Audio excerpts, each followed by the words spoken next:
حتى أبلغ مجمع البحرين أو أمضي حقبا فلما بلغا مجمع بينهما نسيا حوتهما فاتخذ سبيله في البحر سربا فلما جاوزا قال لفتاه آتنا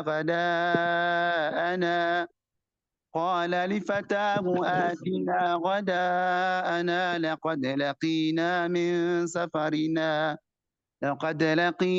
من سفرنا هذا نصبا قال أرأيت إذ أوينا إلى الصخرة فإني نسيت الحوت وما أنسانيه إلا الشيطان أن أذكره واتخذ سبيله في البحر عجبا قال ذلك ما كنا نبغ فارتدا على آثارهما قصصا فوجدا عبدا من عبادنا آتيناه رحمة من عندنا وعلمناه من لدنا علما قال له موسى هل أتبعك على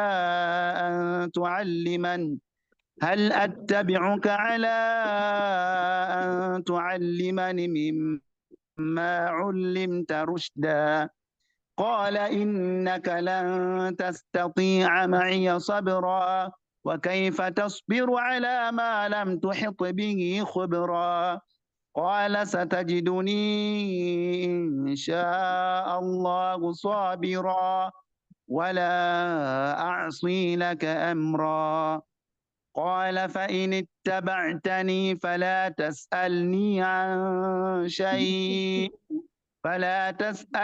عن شيء حتى أحدث لك منه ذكرا. صدق الله العظيم. اللهم اجعل القرآن العظيم ربيع قلوبنا ونور صدورنا وذهاب همومنا وكفارة لسيئاتنا بركة في أعمالنا اللهم اجعله لنا هدى ونورا. اللهم بارك لنا بالقرآن وارزقنا تلاوته آناء الليل وأطراف النهار على النحو الذي يرضيك عنا واجعله حجة لنا لا حجة علينا برحمتك يا أرحم الراحمين. اللهم اجعل القرآن شفيعا لنا يوم القيامة إنك بالإجابة قدير يا نعم المولى ويا نعم النصير.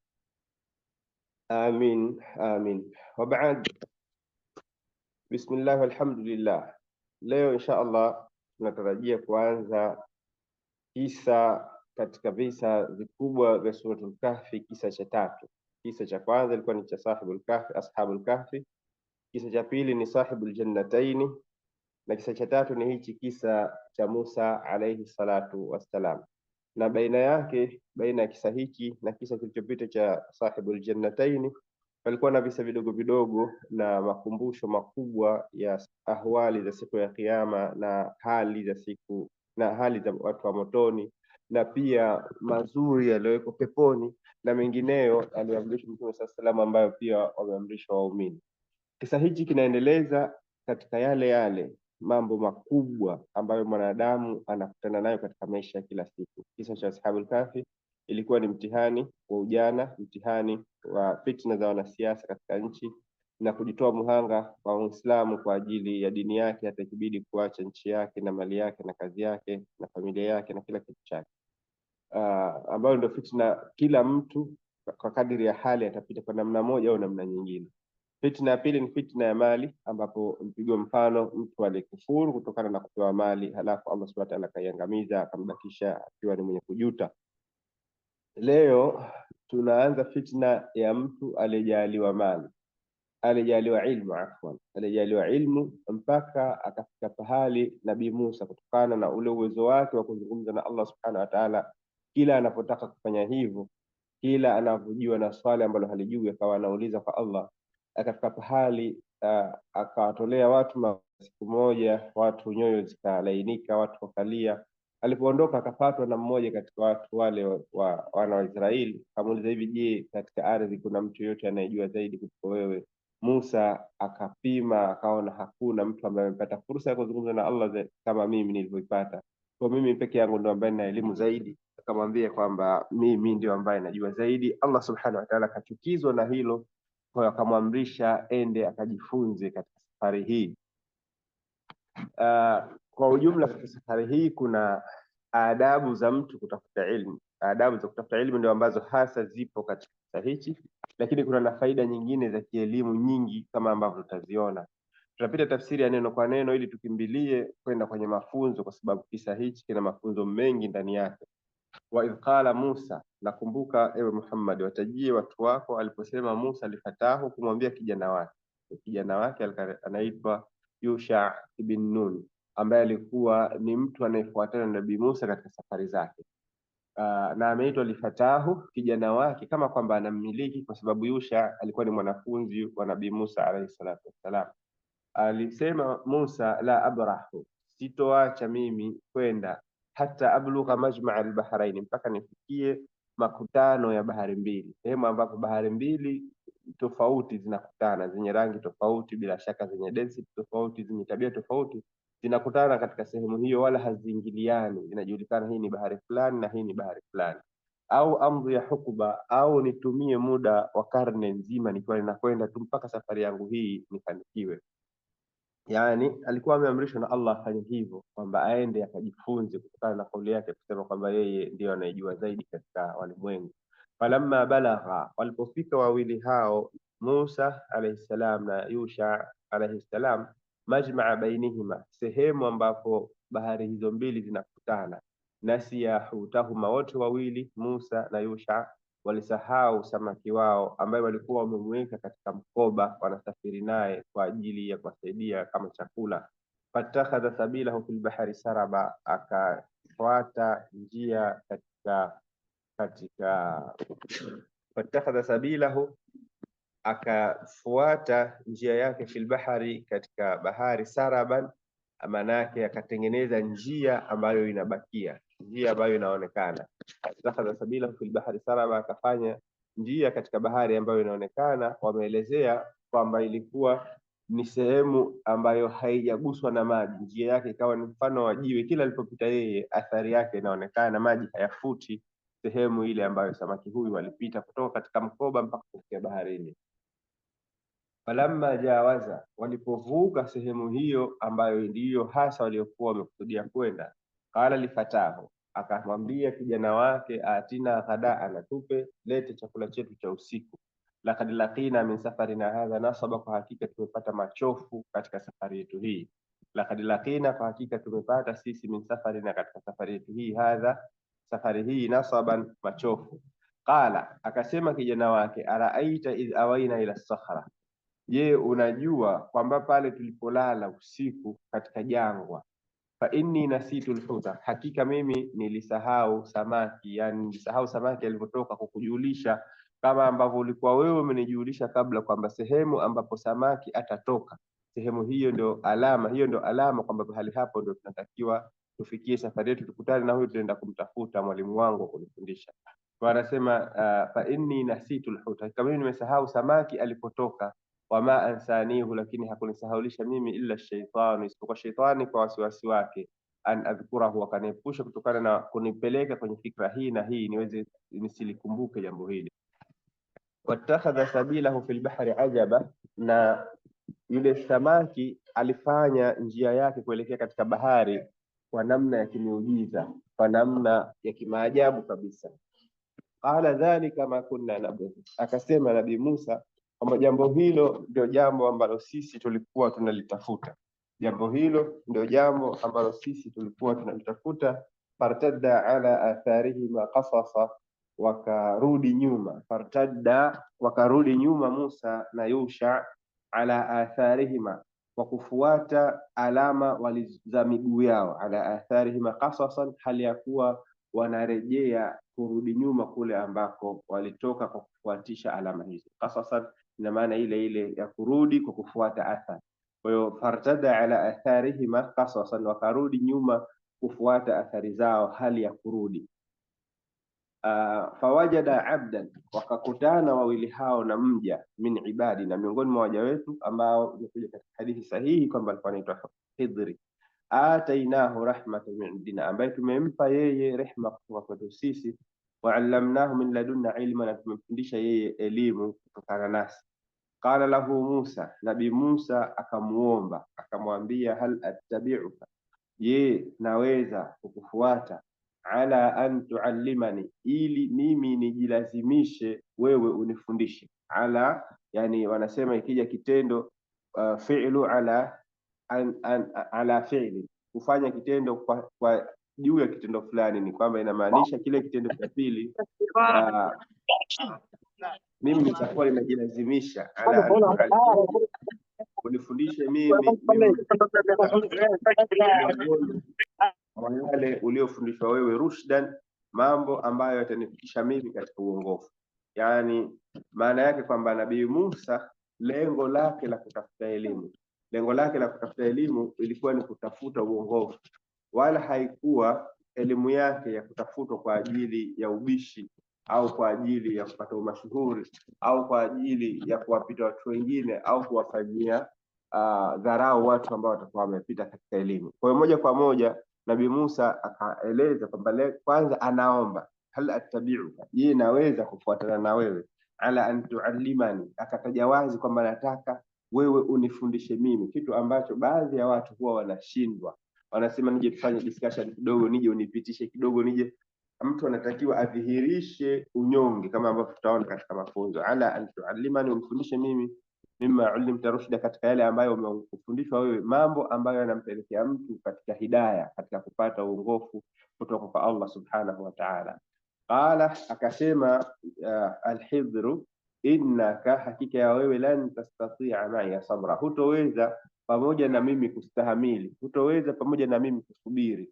Wa kaifa tasbiru, na utasubiri vipi, ala ma lam tuhit bihi khubra, kwa mambo ambayo wewe hujazunguka kuyajua. Khubra maana yake ilmu, hujazunguka wewe ujuzi wake, unaweza kuyajua tu partially, lakini nyuma yake huyajui, mambo ambayo kwa uoni wa macho ni mabaya, lakini halisi wake ni amri kutoka kwa Allah ambazo zina manufaa kwa waja wake.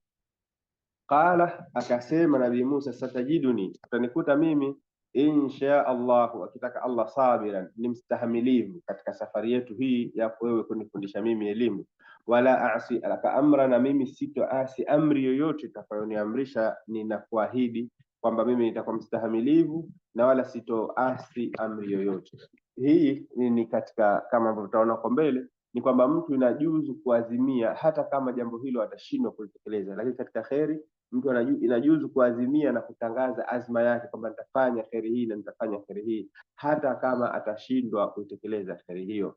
Qala, akasema Al-Hidhri, fa inittaba'tani, kama utanifuata mimi, fala tasalni, basi mimi usiniulize chochote, an shay'in, kutokana na jambo lolote lile nitakalolifanya, hatta uhditha laka minhu dhikra, mpaka mimi ndio niwe wa kwanza kusimulia jambo hilo, mimi ndio wa kwanza kukutajia, kwa sababu huenda wakati huo nikawa nimeshughulishwa na jambo jingine, wewe ukataka kujua jambo ukakosa maalumati yaliyomo kwenye jambo hilo. Kwa hiyo usiniulize jambo mpaka pale ambapo mimi ndio nitakuwa mwanzo kuanza kukuelezea, hapo utakuwa na nafasi ya kuuliza unapotaka.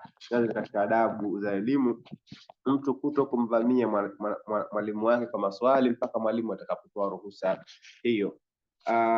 Moja kwa moja tunakwenda katika tafsiri ambayo tutakuwa tunarukaruka. Wa idh qala Musa li fatahu la abrahu hatta ablugha majma al-bahrain amdhi hukma. Amesema munasabatu al-ayat ma qablaha, mnasaba wake aya hizi zimekuja huko nyuma kumeonyeshwa kwamba kulikuwa kuna mtu tajiri, yule sahibul jannataini, ambaye utajiri wake ulimpoteza. Alafu Mtume sallallahu akalazimishwa kukaa na mafakiri ambao wanamuogopa Mola wao na epuke wale matajiri, na halafu ukatajwa mifano ya watu mbalimbali, mifano mbalimbali midogo midogo, kama vile Iblis ambaye alifanya kiburi na kujikweza kwa sababu ya elimu aliyokuwa nayo, aliona ni kubwa kuliko elimu aliyokuwa nayo Nabii Adam, na alijiona kwamba yeye anaweza kukisia kutumia logic yake katika amri za Allah subhanahu wa ta'ala. Kwa hiyo akawa mwisho wake ni kuangamia. Alafu natolewa mfano wa mtu mwingine alikuwa na elimu, ambaye ni katika ulul azmi, Nabii Musa alayhi salatu wasalam, ambaye naye elimu yake ilikaribia kumpoteza mpaka kusema kwamba yeye ndio mtu anayejua zaidi, lakini halafu akasemwa vibaya, fa'atabahu Allah, Allah akamsema vibaya. Nabii Musa akajirekebisha, akajidhalilisha, akafanya tawadhu, akakubali kubeba mashaka kwa ajili ya kwenda kujifunza. Kwa hiyo kuna mahusiano visa vilivyopita na kisa hichi. Ama maana wa idh qala Musa lifatahu la abrahu hata ablugha majma' al-bahrain, maana yake na watajie wewe Muhammad wakati Musa aliposema kumwambia kijana wake ambaye alikuwa anaitwa Yusha bin Nun kwamba sitoacha mimi kuendelea kusafiri katika kumtafuta huyo mtu ambaye Allah ameniambia kwamba mtu huyo anajua zaidi, na akanieleza kuhusu ubora wake na elimu yake, mpaka nifike sehemu ambapo nimeambiwa nitamkuta, ambapo ni makutano ya bahari mbili, au kama sijamkuta hapo basi mimi nitatembea mpaka itimie hukuba moja, yani karne nzima, au amri ya hukuba, au nitakwenda muda mrefu usio na mwisho, maana yake karne nzima nitatembea, tunakutembea ili mradi nikutane na mtu huyo. Falamma balagha, walipofika hao wawili Musa na Yashur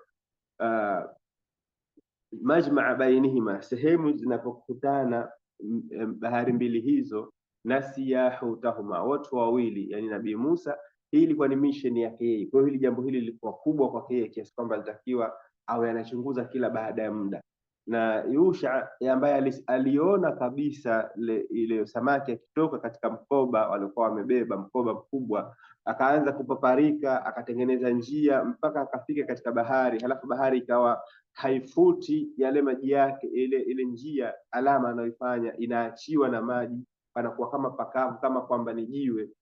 Hili ni jambo lilikuwa limshtue sana, lakini nasiya hutahuma, watu wawili walisahau kuhusiana na samaki wao. Fatakhadha sabilahu fil bahri saraba, akachukua au akafanya njia yake samaki huyo kuelekea katika bahari, akapita mpito ulio wazi. Katika aya hii kuna takdimu na taakhir, kuna maneno yametangulizwa na maneno mengine yamechelewesha. Asli ilikuwa ni kwamba walipofika pahali hapo samaki alitoka, halafu wakasahau, yani samaki alitoka kwanza halafu ndio wakasahau wao kuhusiana na sau, walisahau samaki wao. Fatakhadha sabilahu, akajifanyia njia yake bahari kuelekea bahari Saraban, kaacha athari ya njia.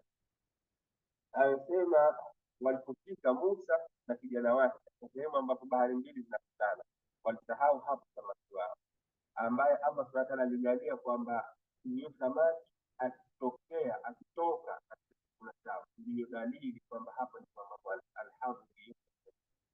Fatakhadha sabilahu fil bahri saraba, akafanyia njia yake kuelekea katika bahari, kufanyika njia kabisa, akapasua njia kuelekea katika bahari, nafan dhahiran, alama zitawazi katika maji, la yaltaimu ba'dahu, ambazo hazikuwa zinafutika baada yake, yani alama zilizobakia.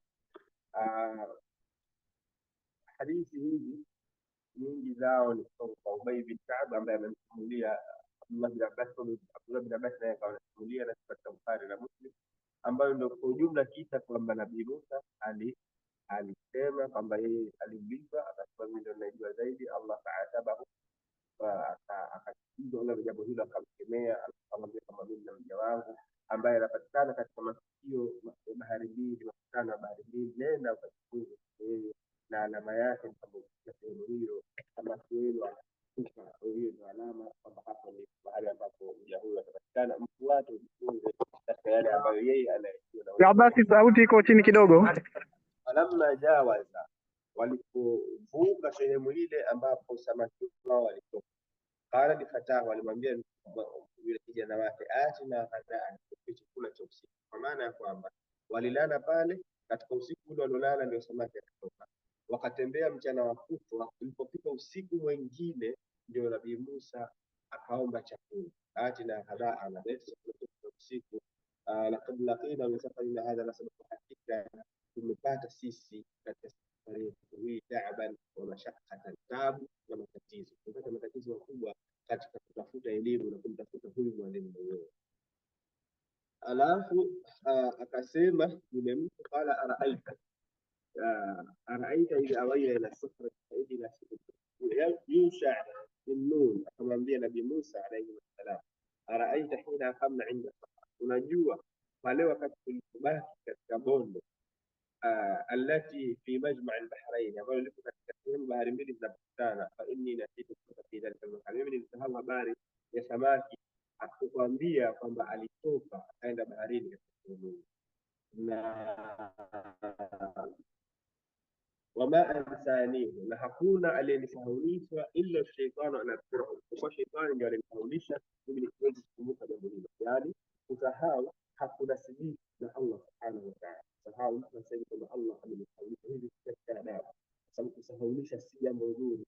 Kwa hiyo hili linanasibishwa na shaitani kwa sababu yeye ndio anayetia wasiwasi, na kama ambavyo Allah subhanahu wa ta'ala amesema katika aya tofauti, wa imma yansiyanna ash-shaytan, kwa shaitani atakusahaulisha fala taq'udu ba'da dhikra ma Abu Talib, usikae baada ya kukumbuka watu ambao wanazungumza mazungumzo sio sawa, usikae nao. Wattakhadha sabilahu fil bahri ajaba, ay wattakhadha al-hut bil samaki, akafanya tariqahu, njia yake, alladhi salaka, kwamba ameipita fil bahri ajaba, katika bahari kwa ajabu. Alipotaja Allah subhanahu wa ta'ala alitaja wattakhadha sabilahu fil bahri saraba, fanya akaacha alama. Ama mwanadamu ambaye ameona tukio hili ameonyesha yeye alijisimulia kwamba watakadha sabila fil bahri ajaba, kwa hali ya kushangaza kabisa, kwa hali ya kuujiza. Hii inaonyesha kwamba tendo moja linaweza likawa na more than one perspective, kila mtu akaona kwa upande wake jambo kubwa. Wayasburu fi aini kabiri kabairu wayasburu fi aini saghiri saghair, jambo kubwa kwa mtu mkubwa analiona dogo, na jambo dogo kwa mtu mdogo yeye analiona kubwa. Jambo dogo kwa mtu mdogo kwa yeye ni kubwa. Kwa hiyo Allah subhanahu wa ta'ala yeye amesimulia kwamba alitoka akafanya njia, lakini Yusha tukio lile alipolitaja Allah subhanahu wa ta'ala anataja kama njia. Alipotaja mwanadamu anasema katika hali ya kustaajabisha kabisa, samaki aliyekuwa kuokwa ameshakuwa mkavu kwa ajili ya kumla katika safari, alifuka akatembea kwenda bahari. Na hii ni kama vile ambavyo watu kwa kukosea huwa wanasema kwamba Allah amesema inna kaida kunna azim, kama vitimbi vya wanawake ni mkubwa. Allah hajasema hivyo, vitimbi mwenye vitimbi tofauti vile sana. Na Allah akizungumzia vitimbi vya shetani anasema inna kaida shetani kana dhaifa, vitimbi vya shetani ni dhaifu sana kwa perspective ya Allah subhanahu wa ta'ala. Ama aliyesema inna kaida kunna azim alikuwa ni binadamu yule waziri mkuu wa wakati huo, ambaye mke wake ndio aliyemtaka Yusuf, ndio akasema kwamba inna kaida kunna azim, kwa hiyo hili ni kwa vitimbi vya wanawake na jirani. Lakini Allah hata vitimbi vile vya majabari kina Adi na Thamud na Firaun, Allah subhanahu wa ta'ala anaona ni ishara kwamba kaida illa sababu vitimbi vyao vinaishia tu katika hatari. Bali pengine akasema nini makaru Allah subhanahu wa ta'ala na basi tunakusikia kwa tabu sana.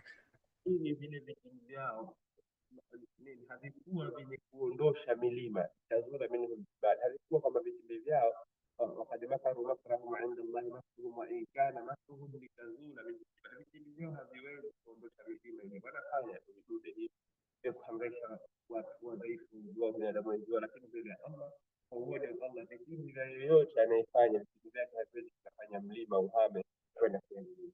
Ala kulli hali, jambo moja linaweza ikawa na moja. Halafu akasema tabaraka wa taala, qala dhalika, akasema Nabii Musa kwamba jambo hilo la samaki kufuka matunda nabi ndio jambo ambalo fartadda, wakarudi kinyume, wakarudi katika yao hili, ala athari, wakifuata athari ya nyayo zao, kasasan hali ya kuwa wanarudi nyuma. Kwa hiyo fakunda ala athari wakati faraja Musa wakatao Nabii Musa na kijana wake wakarejea min at-tariq alladhi ata yaamini, kwa njia ile ambayo walikuja yastabiana athara sairima, kufuata mabaki ya athari ya kutembea kwao, liyasila ila safara, ili waweze kuwasili pia katika bonde au jangwa, allati faqada al-huta indaha, ambapo hapo ndipo walipokosa alipotoroka yule samaki wao. Alafu Allah subhanahu wa ta'ala anasema fawajada abdan, wakamkuta mtu min ibadina, miongoni mwa waja wetu, atainahu rahma, tulimpa yeye rehma, min indina, kutoka kwetu sisi, waallamnahu min ladunna ilman, ambaye tumemwelimisha elimu sana na sisi, yani elimu aliyokuwa nayo huyu, kama ambavyo ilikuja katika baadhi ya riwaya kwamba walikubaliana kwamba Nabii Musa na yeye wafuatane. Nabii Al-Khidr akamwambia Nabii Musa kwamba wewe huwezi kufuatana na mimi kwa sababu ya elimu ambayo wewe huna, na Nabii Musa naye akamwambia elimu ambayo wewe hajakupa.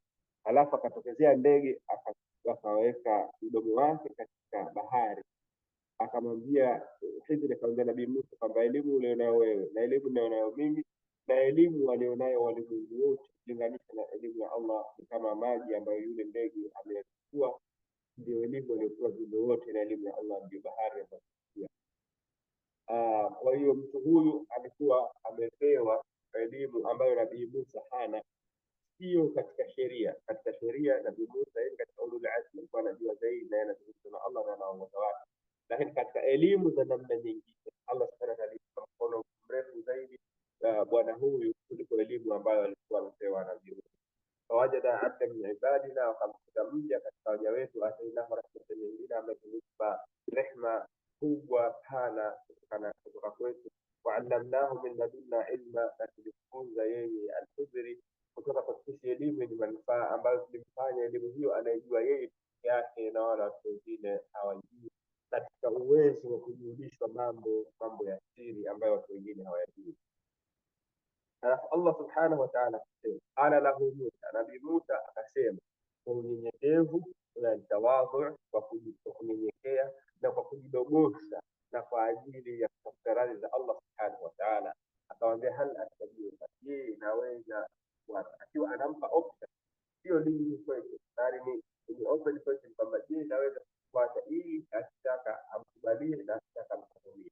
Hal astabiuka, je, naweza kufuata ala an tuallimani, ili mimi nikujadilishi kwamba wewe unifundishe mimi mimma ullimta rushda, katika yale mambo ambayo wewe umefundishwa, mambo yanayopelekea katika uongofu. Yani mimma allamaka Allahu ilman ahdadi bihi ila sawab, kuongoka katika jambo ambalo ni zaidi, jambo ambalo ni la sawa sawa. Alafu akasema akasema Al-Khidr innaka la tastati' man yasbir, maana yake Al-Khidr akasema kumwambia Nabii kwamba wewe hutoweza kusubiri katika kufuata mimi, kwa sababu utaona katika vitendo vyangu vitu ambavyo nje yake ni vitu vyenye kusikiza, na wewe hutokuwa unajua ule undani wake ambao unakuja na wakaifa tasbir, na utasubiri vipi, na utasubiri haiwezekani mwanafunzi kusubiri ala ma lam tukini kubra, katika mambo ambayo wewe huna elimu nayo, wewe utakayoona, kwa sababu katika masharti ya wanafunzi utaona ni alwara, mtu kuwa na uchamungu na kuogopa mambo yote ya shubha na mambo yote ya haramu. Kwa hiyo kifanyika mambo ambayo yeye anajua kwamba ni haramu, kama ilivyofanyika kuoa au ana shubha ndani yake, hawezi Nabii Musa kutamini. Kwa hiyo mwalimu aliweza kumjua mwanafunzi wake kabla hawajaanza safari kwamba kwa nature yako wewe ndivyo utoweza kusubiri katika safari hii, na hii walimu kujua, lakini kujua kwao hakuambatana na kitu. Yani mwalimu anaposema mwanafunzi kufanya atafeli, hawi kwamba amemjana huyu mwanafunzi, wala yale maneno yake hayasaidii chochote katika kufaulu au kufeli kwa huyo mwanafunzi. Ni kama Allah anapojua kwa elimu yake sana, kwa lillahi mathalul a'la, kwamba fulani atakuwa ni mtu motoni na fulani atakuwa na huyu daraja yake ni kadha na daraja kadha, kila kitu chake anakijua. Elimu ile haiathiri.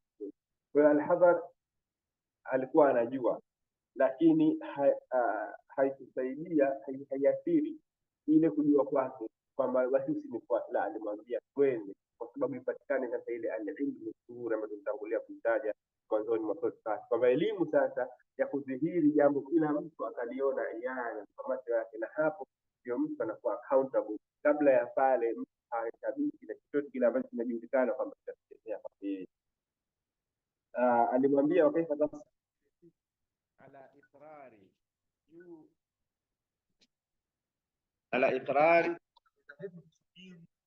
ya mambo ambayo wakaifa tasbiru ala iqrari walam tushiriki ilman, hadiyakuwa wewe mambo hayo hujayazunguka ukayajua elimu yake. Kwa hutoweza wewe Nabii Musa huweza kufuatana na mimi na ukanyamaza katika safari hii, na hali ya kuwa jambo hili kwangu mimi ni sharti, kwamba chochote kile utakachokikuta katika safari hii basi usiulize mpaka ambapo mimi nitaanza kusimulia.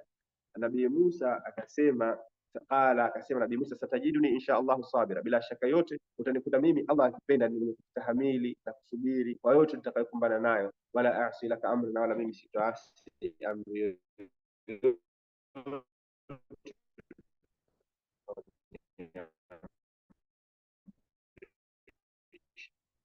wala asi laka. Abu alitoa ahadi hii, Alhidru akapata nafasi sasa ya kutoa masharti yake katika safari hii, akamwambia fa in ittaba'tani, ikiwa utafuatana na mimi, fala tasalni an shay, nakupa tu sharti moja, na kama usiniulize kuhusiana na chochote hata alhaditha laka minhu dhikra. Umesema hutoasi amri yoyote. Kwa hiyo amri ya kwanza ni kwamba usiniulize chochote mpaka mimi nitakapoanza kukusimulia jambo hilo. Yani Khidr alimwambia Nabii Musa, ikiwa wewe utafuatana na mimi basi usianze, usiwe wewe mwenye kuanza kwa maswali katika jambo lolote utakaloona mimi nafanya. Hata ukilika laka minhu dhikra, yani usiniulize milele mpaka mimi nianze kusimulia kuhusiana na sababu ya kitendo changu hicho na ambacho wewe utakuwa unakisikia na unakiona kwamba ni kibaya, nikubainishie uhakika wake na undani wake. Hapo unaweza kujua wajhu sawab, namna yake ambayo ni ya sawasawa katika jambo hilo. Alfawaid fawaidu tarbawiya, malipo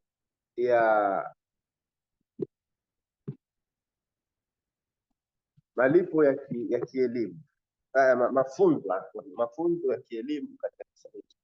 Qala Allahu ta'ala, Allah anasema wa idh qala Musa lifatahu la abrah, kwamba sitoacha mimi kufuatana na kushika njia, sitoacha mimi kwenda katika safari hii hata ablugha majma al-bahrain, mpaka nifikie sehemu ambapo bahari mbili zinakutana, au amri ya hukumu au nimalize karne nzima. Anasema fa Musa alayhi salam rahala masafatan tawilatan wa laqiya an-nafs fi talab al-ilm.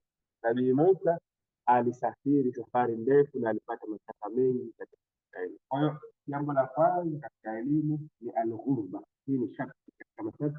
Mtu ambaye anataka elimu, ambaye kwa elimu hiyo ataweza kufikia daraja ya kuelekewa na nyuso za watu na kufikia daraja ya kuweza kumjua Mola wake na kumwogopa Mola wake, kufikia sehemu ambapo elimu hiyo itamsaidia dunia yake na akhera yake. Katika masharti moja ni kupata al-ghurba, mtu kuacha mji wake na wake kwa ajili ya kutafuta elimu.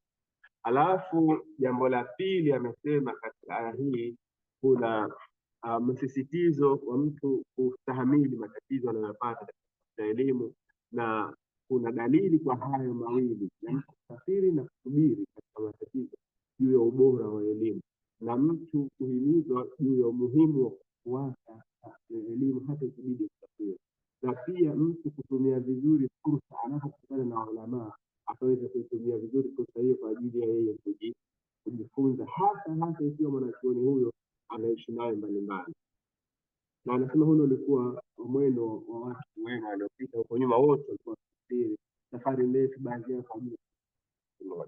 Jambo la pili anasema kwamba pia wa idh qala Musa lifatahu, huwa hadha ikhbaru min Musa biannahu wasana nafsahu, kwamba Nabii Musa alijiandaa nafsi yake ili kubeba matatizo. Anasema la abraka, sitaacha mimi kusafiri hata ablugha majma, mpaka nifike sehemu ambayo ninaiona Allah kwamba yuko mwema au amri hukumu anatumia hukumu nzima, karne nzima katika kutafuta mtu. Kwa hiyo katika mtu kutafuta elimu, jambo jingine ni mtu kujilazimisha kuazimia kwamba atakalo kutana nalo kwa ugumu kutafuta elimu kusubiri yake.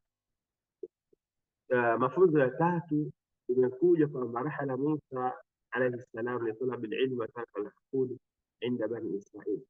Nabii Musa alisafiri kwa ajili ya kutafuta elimu na akaacha kuongoza watu wa Bani Israil. Hii inaonyesha kwamba mtu anatakiwa awe na priority, atengeneze aulawiyat, jambo gani ni kipaumbele chake.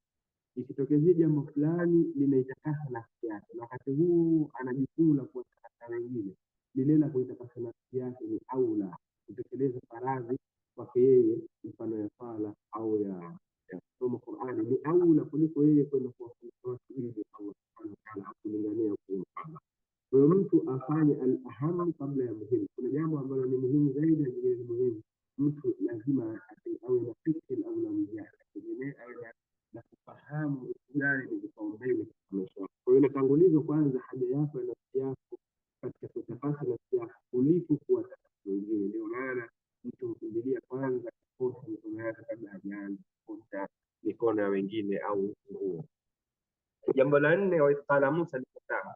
Pia aya hiyo anasema kwamba ana almusafir litalab alilm, inaonyesha kwamba anasafiri kutafuta elimu au jihadi, maana kuna jihadi au nahwi ya mfano hiyo, idha qtadat almaslaha liikhbari matlabi, inapopelekea maslaha kwamba amwambie yule mwenzake kwamba wanakwenda wapi, basi jambo hilo ni bora zaidi na jambo hilo ni kamili zaidi kuliko mtu kuficha watu wanakwenda. Kwa Nabii Musa alitaja destination yetu mablaga al-Bahrain, akakuta huyu kijana huyo mtu wema ambaye tumeambiwa kwamba yuko maisha ya bahari.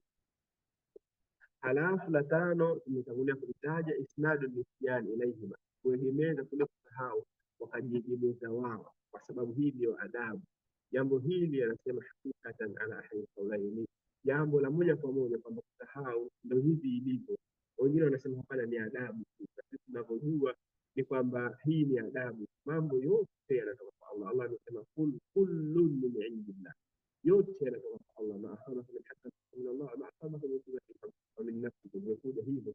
Lakini mahali pengine imekuja kullun min indillah, yote ya kheri na ya shari yanatoka kwa Allah subhanahu wa ta'ala, kwa sababu yeye ndiyo aliyeanzisha kuumba hiyo shari, lau kama hajaiumba isingekuwa kwetu. Kwa hiyo yote mwisho wa siku mambo yanatoka kwa Allah subhanahu wa ta'ala, lakini katika adabu hanasibishwi Allah na mambo mabaya. Ndio maana Nabii Ibrahim alisema idha maridtu, ninapoumwa au yeye huniponya. Kuumwa akajiegemezea yeye kupona, ambapo ni jambo zuri aliyemtenda kwa Allah. Na kama ambavyo tunaona katika sahihi al-Hijr, katika kila jambo zuri analigeuza kwa Allah, na jambo ambalo sio zuri analigeuza kwa nafsi yake. Na hivi huyu Yusha bin Nun ndio alifanya hapa. Allah akasema wewe mwenyewe nafsi ya kutahuma, lakini yeye mwenyewe akasema wama ansanihu illa shaytan, hakuna nilikuonyesha kwa shetani, hakuna nilikuonyesha jambo hili. Hata majini katika hili wanasema inna la nadri, sisi hatujui asharu urida biman fil ardi, je wanafaridhi Mtume Muhammad kuzuiliwa kwenda kusikiliza na mbinguni, wanatakiwa shari walimwengu wanafaridhi am arada bihim rabbuhum, au mola wao mlezi anatukuza. Kwa kwenye uongofu wakataja fa'il arada bihim rabbuhum, lakini kwenye ubaya wakasema urida bi mabni lilmajhul, kwamba yule mfanyaji hakutana. Allah ndiye ambaye amefanya hivi, lakini hakusema kwamba sisi hatujui kwamba Allah anawatakia shari walimwengu, kwa sababu ya adabu, kutoka adabu.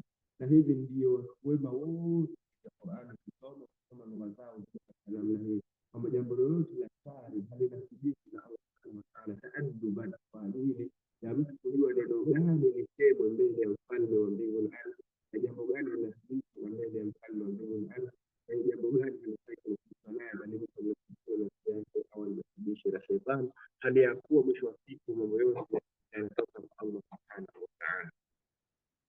Jambo la sita, qaulullah ta'ala falamma jawaza qala al-fatahu atina ta'ala, walipopita sehemu hii alimwambia kwamba kijana wake, alimwambia chakula. Fihi istihbabu ta'amul insani ajma. Aya hii kuna sunna ya mtu kumlisha chakula mtumishi wake kile ambacho yeye anakula. Mtume sallallahu alayhi wasallam amesema kwamba wale watumwa wenu ni ikhwanu, ndugu zenu, asimuhum ma tusimuhum, walisheni kile ambacho mnakula, wasoma matakula, na wavisheni wengine nguo ambazo nyinyi mnavaa. Huu ndio utaratibu wa Uislamu. Mtume afundishwe elimu, na hivi ndivyo walisema sahaba. Katika pahali ikawa fuqaha al-Madina ni watu waliokuwa watumwa wakati huo, ni watu waliokuja juu zaidi katika dini, na hili kuonesha utumwa ulivyo mzuri katika Uislamu, kwa watu wanavyopokea utumwa katika Uislamu. Mtu anakula chakula anachokula, analala unapolala, anavaa unachovaa. Kwa hiyo huyu mtumwa inakuwa ni kama kwamba umemtukuza, sio kwamba umemdhalilisha, tofauti na watumwa wanavyofanywa au walivyofanywa Europe. Kwa hiyo definition ya utumwa katika Uislamu haifanani kamwe na definition ya utumwa kwa Waingereza, kwa sababu kwa Waingereza yule ni kama mali tu, ilikuwa hawezi kujikomboa, hana nafasi ya kusoma, aidha atakuwa ni mtumwa wa shamba au wa wanyama au wa migodini au kadha. Katika Uislamu mtumwa hayuko hivyo, anaweza akapatikana mtumwa akawa ni murathi sahibi au sayyidi, anafuatana na yule bwana wake na anaambiwa siri za biashara nyingine ambazo watoto wake mwenyewe mtu hawaambii waliowazaa. Kwa hiyo hii ni kutumwa, lakini hapa ambapo tumekuja ni fatahu, ni kijana wake, na kijana wake wanasema wako katika adabu talabul ilmi. Kuja ni fatahu, ni kama kwamba Nabii Musa anammiliki huyo, ndio kuja ni fatahu, aliyekuwa hammiliki, lakini kwa sababu alikuwa ni mwanafunzi wake. Ni kama vile ambavyo amesema Sayyidina Ali kwamba yote man allama min arfa min kitabillahi fa ana lahu abdi wa kama kana. Yote katika definition hapa herufi moja, mimi ni mtumwa wake. Haimaanishi kwamba huyu anakuwa na hukumu ya mtumwa, unaweza kumuunga unapotaka au kumtuma unapotaka, la, bali ni mtumwa kwa sababu kila nitakavyofanya wema ule ulionifundisha wewe, mimi nitakuwa nakutumia thawabu. Hiyo maana yake halisi. Kwa hiyo imeitwa ni fatahu, kijana wake, sio kwa maana anamiliki, lakini ni mtu wake aliyemfundisha kheri, ni mwanafunzi wake, kwa anahesabika kama kwamba ni kijana wake au mtumishi wake ambaye anamiliki. Wallahu a'lam. Almuhimu, pointi muhimu ni kwamba katika aya hii mtu wale walio chini yake hawalipi kile anachokula yeye na hawavipi vile ambavyo namna yeye anavaa. Ya saba, qaulullahi ta'ala falamma jawaza kana ta'wili fihi anna al-ma'unata. Hii ni kwa mujibu wa Ibn al-Qayyim. Ibn al-Qayyim anasema kwamba msaada wa mja ni kwa mujibu wa namna ambavyo anatekeleza yale aliyoamrishwa. Ndio Allah humtia nguvu katika utekelezaji wa aliyoamrishwa, na yule mtu ambaye anafikiana na amri ya Allah Subhanahu anasaidiwa. Kwa hiyo Nabii Musa hakuchoka mpaka kafika pale katika sehemu ambapo alikuwa ametumwa. Alipopita pale akasema qad laqina min hadha al-qadr kupata machofu pale. Na hii ni katika makarama aliyofanya Nabii Musa. Hali hii walifanywa na Allah Subhanahu wakati uzito, baada ya kwa sehemu wasapita ili wasikite zaidi wakati. Anasema kwamba pia yanalo mtu akisafiri kwenda kwa kiumbe mwenzake kwa ajili ya kutaka shida yoyote ile, kama Nabii Musa alipokwenda kwa Khidr kutafuta elimu, huenda ndani yake akapata kuchoka. Lakini Nabii Musa alikwenda kwa Allah Subhanahu wa Ta'ala, akaenda akazungumza naye siku 40 zote. Nabii Musa alifunga katika siku zile, lakini hakuna pahali ambapo tunasimuliwa kwamba Nabii Musa alichoka. Wanasema hivyo hivyo mtu anayetembea kuendea viumbe kwa shida zake akapata tabu na machozi, lakini yule anayesafiri kwa moyo wake akawa anapita daraja za asalikin wanaoelekea kwa Allah Subhanahu wa Ta'ala, daraja ya ubudiyya, kujidhalilisha kwa Allah Subhanahu wa Ta'ala, ikhlas, al-inaba, tawakkul, at-tawadhu, al-ifada na nyinginezo, al-ighatha, al-isti'ana. Hizo mtu akawa anakata masafa moyo wake kuelekea kwa Allah Subhanahu wa Ta'ala katika namna tofauti za ibada za moyoni. Mtu huyu hawezi kupata ndani yake na uchovu, kwa sababu Allah Subhanahu wa Ta'ala atamsaidia. Jambo la 9, wama ansanihu illa shaytan, tusalisema husnul adabi. Jambo la 10, qaulullahi ta'ala fihi dalilun qawlu lahu Musa hal attabi'uka, fihi dalilun ala tawadhu lil'alim, kunyenyekea. Anasema katika masharti ya mwanafunzi kwa mwalimu wake, moja ni ile kufanya al-ghurba, mtu kuhama. Ya pili ni al-wara, ameshaona huko mbele, pia mtu kuepuka yale haramishwa na kuepuka hata kama sio haramu, mambo ambayo ni makruhu. Lakini pia ndani yake kuna at-tawadhu, ni jambo la lazima mwanafunzi kunyenyekea, kuwa mnyenyekevu kwa mwalimu wake, kwa sababu usipokuwa mnyenyekevu kwa daktari utarudi na ugonjwa wako, na usipokuwa mnyenyekevu kwa mwalimu utaondoka na ujinga wako.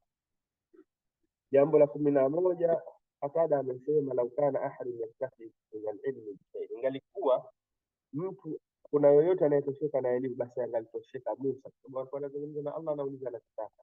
Lakini alisema hal atabiuka ala an tuallimani mimma ullimta rushda, je, nikufuate ili nijilazimishe unifunze katika yale ambayo umefundishwa wewe, mambo ambayo yanapelekea katika kujua haki na kupata uongozi. Qaulullahi ta'ala nabii qala lahu Musa hal atabiuka ala tuallimani mimma ullimta rushda, fihi dalilu. Ndani ya maneno haya, kama namna alisema hal atabiuka, je naweza kufuatana na wewe, ala an tuallimani, ili wewe unifundishe mimi na mimi nijilazimishe kusoma kwako wewe. Ala inaonyesha kwamba kuna kujilazimisha, ala yani ambayo iko baina ya vitendo viwili. Atajuka ala an tuallimani, wewe unifundishe na mimi nijilazimishe kusoma kutoka kwako wewe. Mimma ulimta rushda, katika mambo ya uongofu ambayo wewe umefundishwa. Ndani yake kuna atalaffufu, kuzungumza kwa upole, wal istinzal, na mtu kujishusha, pamoja na kwamba yeye Nabii Musa daraja yake bila shaka yote ni kubwa kuliko daraja ya Khidr, lakini kwa sababu anataka na ameamrishwa na Allah kujifunza, amejishusha chini. Alafu jambo la 13 qaulullahi ta'ala, qala lahu Musa hal attabi'uka ala tu'allimani. Hiyo فيه إشارة إلى أن حق المعلم على المتعلم اتباعه والاقتداء به. Kuna ishara kwamba katika haki ya mwalimu kwa mwanafunzi wake ni yule mwanafunzi kumfuata mwalimu wake katika yale mambo ambayo mwalimu anataka. Kwa hiyo Nabii Musa alisema hal attabi'uka, je, mimi niwe ni tabi'i, mimi ni mfuasi, wa anta matbu'u, na wewe ndio mwenye kufuatwa na mimi. Je, naweza kufanya hivyo? Naomba nifanye hivyo. Kwa hiyo lazima katika masharti ya mtu kutafuta ilmu tumeshataja alghurba, kuhama mtu, tumetaja alwara, tumetaja na atawadhu, na jingine hili ni lazima mtu afanye itibaa, kumfuata mwalimu wake, wal iktida, kumfanya yule mwalimu wake ndio ruwaza njema, awe na mwili yale mema ambayo mwalimu wake anamfundisha au anamwambia nifanye, hata kama yule mwanafunzi ana daraja kubwa zaidi ima duniani au mbele ya Allah kuliko yule mwalimu. Jambo la 14, ana lahu Musa hal atajuka ala ta'allima mimma ulimta rushda, fihi al-musafaratu ma'a al-'alim. Ndani yake kuna kufunza mtu kusafiri pamoja na mwanachuoni, yakibaki faida kwa ajili ya kusoma faida, sio tu kwenye kwa rihla, kufanya rihla, watu wakaenda katika maeneo leo na inapinga kama namna ya leo. Mtume sallallahu alayhi wasallam anafanya rihla kwenda nakwenda kufikiria mpango kwa vitendo kwanza kabisa kabla ya kutoka. Mtume sallallahu amefanya rehla nyingine tofauti za dawa, amekwenda kwenda kwa makabila tofauti kabla hata ya kuhamia Madina. Baada ya Madina pia alikuwa kwenda kwa Wayahudi hawa, kwenda kwa makabila tofauti kulingania na ule mama alikuwa hawezi kwenda, akawa anatuma barua. Kwa hiyo swala la rehla lipo rehla da'awiyya kwa ajili ya kulingania na rehla ilmiya, rehla kwa ajili ya elimu kama ambavyo Nabii Musa alifanya kwa alim, na katika safari ndio unamjua mtu tabia zake. Yule alim ambaye unataka kufuata, mkisafiri pamoja ndio unaweza kujua tabia zake kuliko mkiwa kwa nyumbani. Kwa hiyo kuna sunna ya watu kufanya rehla pamoja na wanachuoni. Alafu jambo la 15, qala lahu Musa hal attabi'uka ala ta'allimi, fihi tawadhu al-qa'il lilmuta'allim min duna. Ndani yake specifically amehitaji kwanza kwa tawadhu, kunyenyekea, lakini kunyenyekea mtu ambaye ni bora zaidi kuliko mtu ambaye yuko duni kwa ajili ya kutafuta elimu, kama ambavyo Nabii Musa ni katika ulul azmi na Khidr hakuwa hata nabii bali alikuwa ni abdi min ibadillah. Nambari 16, wamesema baadhi ya watu wa ilmu, baadhi ya wanachuoni, inna fima anahu Musa min ad-da'b, yale mambo ambayo Nabii Musa aliyapata tabu yake katika safari hii, wasabara alayhi min at-tawadhu wal khudu' lil hadar baada maanati, na kusubiri kwa Nabii Musa pamoja na kunyenyekea na kujidogosha al-Hidri katika tabu ya safari, yani baada ya kuwa ameshapata tabu, ameshachoka ndio kutana, lakini bado akaendelea kwa unyenyekevu. Maa mahali Musa min Allah wa wafa'i min karamati, pamoja na cheo cha Nabii Musa na nafasi yake mbele ya Allah, wa sharafu nubuwwa ila utukufu utume wake, dalalatun ala sifai qadri ilmi wa ulumi manzila ta'lim, ni dalili ya wazi ya kuonesha ukubwa wa nafasi na cheo cha elimu na namna ambavyo ni kubwa sana mbele ya Allah subhanahu wa ta'ala, na kwamba wale wenye elimu pia na wao vile vile wana cheo mbele ya Allah subhanahu wa ta'ala. Hapa maelezo na maelezo mengine mengi.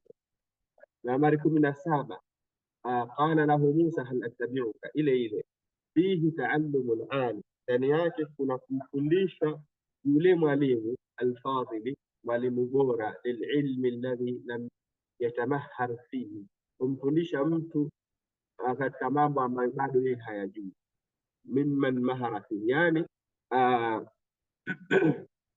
فيه تعلم العالم الفاضل للعلم الذي لم يتمهر فيه ممن مهر فيه وإن كان دونه في العلم بدرجات كثيرة. Ndani yake kuna kujifundisha mtu elimu ambazo yeye hazijui, akajifunza kutoka kwa yule ambaye ni hodari katika elimu hizo, hata kama yeye huyo mtu ni mtu wa daraja ya juu kuliko daraja ya yule mwalimu ambaye anafundisha. Yaani Nabii Musa alikuwa na daraja ya juu, lakini alikwenda kuomba. Kwa hiyo kuna kunyenyekea kwa mtu ambaye yuko chini yako, halafu kuna fadhila za mtu kujifundisha kwa mtu ambaye yuko chini yake, kujifundisha mtu kwa mtu ambaye yuko chini yake. Nambari 18, Allah Taala qala lahu Musa, hiyo hal tabiu fihi idafatu alilmi wa ghayrihi min alfadaili lillah. Himo ndani yake kuegemeza elimu kwa Allah subhanahu wa ta'ala katika mambo matukufu yote yanayojuzu kwa Allah. Walimwambia mimma ulimta, katika mambo ambayo wewe umefunzwa na Allah subhanahu wa ta'ala, rushda, ulifundisha thawabu, ulifundisha hidayah, ulifundisha kufikia jambo lililo la haki. Alafu nambari 19, Allah Taala Nabii Musa katika aya hiyo atabiu fihi anna alilm, ndani yake aya hiyo kwamba elimu annafi yenye manufaa huwa alilmu almurshid ila alkhair, ni elimu ambayo inampa mtu katika hidayah na rushd, sio katika mijadala, sio katika kuambana na watu, kufarakanisha watu. Elimu ambayo inakufikisha kuweza kujua haki, hiyo ndio elimu ambayo ina manufaa, ndio ambayo mtu anatakiwa akuje tokea mwanzo mpaka isiwe mtu anasoma makusudi mambo ambayo watu wana khilafu, anahifadhi ili aweze kujadiliana na watu katika adabu za. Nambari 20, qala innaka lan tastati'a man sabra wa kayfa tasbir ala ma lam fihi khubra. Fi hadha aslu min usul at-ta'lim. Katika aya hizi mbili kuna msingi katika misingi ya kufundisha, anna an yunabbiha almuallimu almutaallima, kwamba mwalimu amwambie mwanafunzi wake biawaridhi mawduati alulumi almutalaqqina, juu ya matokeo yatakayotokezea, vitu vya pembeni vitakavyojiingiza katika maudhui ya elimu ambazo atakuwa anamfundisha, la siyama idha kanat mualajatiha mashaka, hasa ikiwa katika kuziendea hizo elimu kuna mashaka. Kwa hiyo Nabii Musa alitahadharishwa mapema kwamba hutoweza katika haya anayotafundisha, hutoyaweza. Kwa hiyo mathalan mtu anafundisha nahau, tokea siku ya mwanzo afundishe mwanafunzi kwamba nahau sio ngumu kama anavyofunza, lakini ndani yake kuna masala kadha na masala kadha na masala kadha, haya ni magumu. Mtu anafundisha mirathi, afundishe mirathi kadha, nimekutana kwa mtini na ndani yake kuna undani kidogo na ugumu, lakini yani hiyo inamsaidia yule mwanafunzi kuweza kujitayarisha pale ambapo anataka kujua nini. Kwa mwalimu atumie uzoefu kwamba kwa mujibu wa hali yako wewe, hapa tutakuwa na kizuizi kadha na kizuizi kadha na kizuizi kadha katika safari yetu hii ya kusoma elimu. Jambo la 21, qala lahu Musa hal attabi'uka mpaka ma lam tasbihi kubra fihi anna man laysa lahu quwwatu as-sabr ala suhbati al-alim wal-ilm wa husn thabati ala dhalika annahu yakfi bihasabi adami sabrihi kathir min al-ilm. Inaonesha kinyume cha hii ni kwamba maelezo ya al-Hafiz yanaonyesha kwamba ikiwa mtu hataweza kustahimili katika elimu, basi mtu huyo atapoteza sehemu kubwa sana ya kujifunza, hataweza kupata elimu kwa sababu ya kutokuwa na subra. Kwa hiyo subra ni nyenzo ya mtu kuweza kupata elimu. Kwa hiyo katika vile vitu tunaongeza, kuna al-ghurba, kuhama, kuna tawadhu, kunyenyekea, kuna al-ittiba, kumfuata mwalimu na kufanya kama ni kiigizo, kuna at-tawadhu, kunyenyekea, kuna al-wara, kuwa mcha Mungu, kutokuendea mambo ya haramu. Halafu ndani yake pia kuna as-sabru, lazima mtasubiri, na kuna jambo ambalo tumeliacha ambalo ni al-juu', kuwa na njaa. Nabii Musa anasema lakini amefanya na hadha alafa. Lakini kuna jambo jingine la 7 ambayo ni kutake risk, inaitwa al-muhafara. Maana yake ni mtu katika jambo analotaka kuliendea kutokubali kukatishwa na kitu kingine, kutokubali kukatishwa, yani akawa ametake risk, vitu vyote anavitoa kwa ajili ya jambo la hili, kwamba hili liwe kwanza, halafu hasara nyingine tutazitazama wakati mwingine. Hii ndio kutake risk katika investment ya jambo la kutafuta elimu.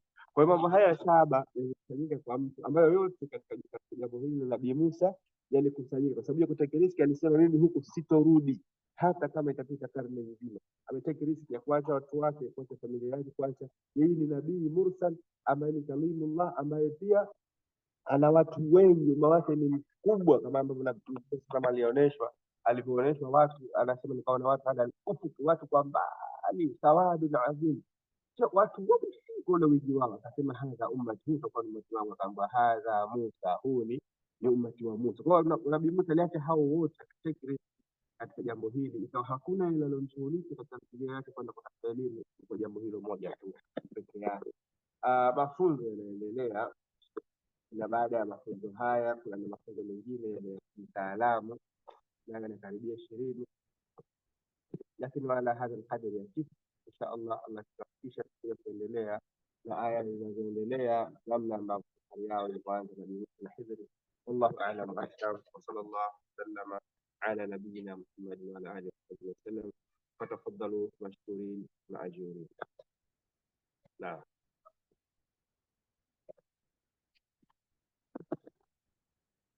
Naam, mashaikh.